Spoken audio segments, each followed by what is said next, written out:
आज की यह विशेष प्रस्तुति किसी राजनीतिक खबर पर नहीं, बल्कि उस महापुरुष पर है जिसने बिना सत्ता, बिना पद और बिना संपत्ति के समाज की सोच बदल दी। हम बात कर रहे हैं संत गाड़गे बाबा की। नमस्कार, आप देख रहे हैं मूक नायक और मैं हूं आपके साथ विजय राम आजाद। संत गाड़गे बाबा कोई राजमहल में रहने वाले संत नहीं थे।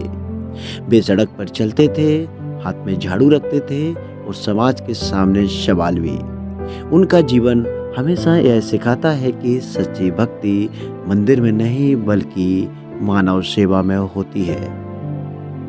23 फरवरी 1876 को महाराष्ट्र के अमरावती जिले के सेंड गांव में जन्मे गाड़गे बाबा का वास्तविक नाम देवूजी जिंगरूजी जानोरकर था।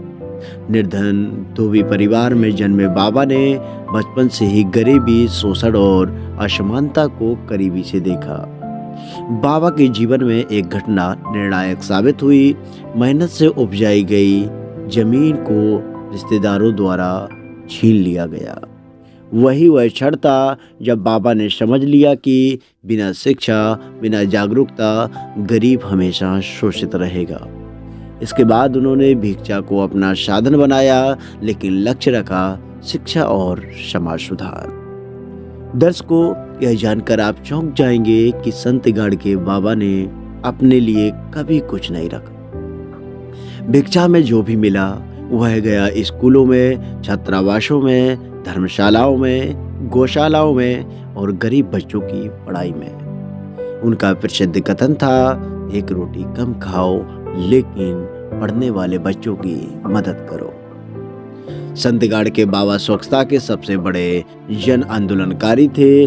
आज हम स्वच्छ भारत अभियान की बात करते हैं, लेकिन बाबा 10 को पहले झाड़ू उठाकर गांव-गांव सफाई कर चुके थे। वे कहते थे, गंदगी गरीबी की नहीं, सोच की उपज है। बाबा ने जाति पाति, छुआछूत, अंधविश्वास, नशाखोरी और ढोंग पाखंड का खुला विरोध किया।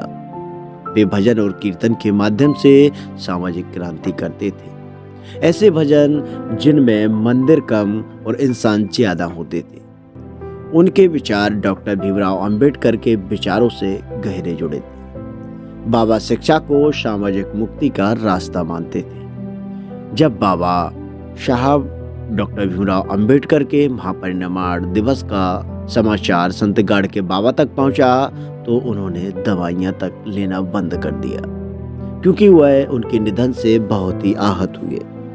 14 दिन बाद 20 दिसंबर 1956 को सेवा और संघर्ष का यह दीपक बुझ गया, लेकिन रोशनी आज भी जिंदा है। दर्शकों, संत गाड़गे बाबा हमें यह सिखाते हैं कि क्रांति के लिए हथियार नहीं, संवेदना चाहिए। धन नहीं, दृढ़ संकल्प चाहिए। आज अगर हम सच में उन्हें श्रद्धांजलि देना चाहते हैं तो शिक्षा को अपनाना होगा, स्वच्छता को जीवन में उतारना होगा और इंसान को इंसान समझना होगा। इसी संदेश के साथ मुझे दीजिए अनुमति। जय भीम, नमो बुद्धाय।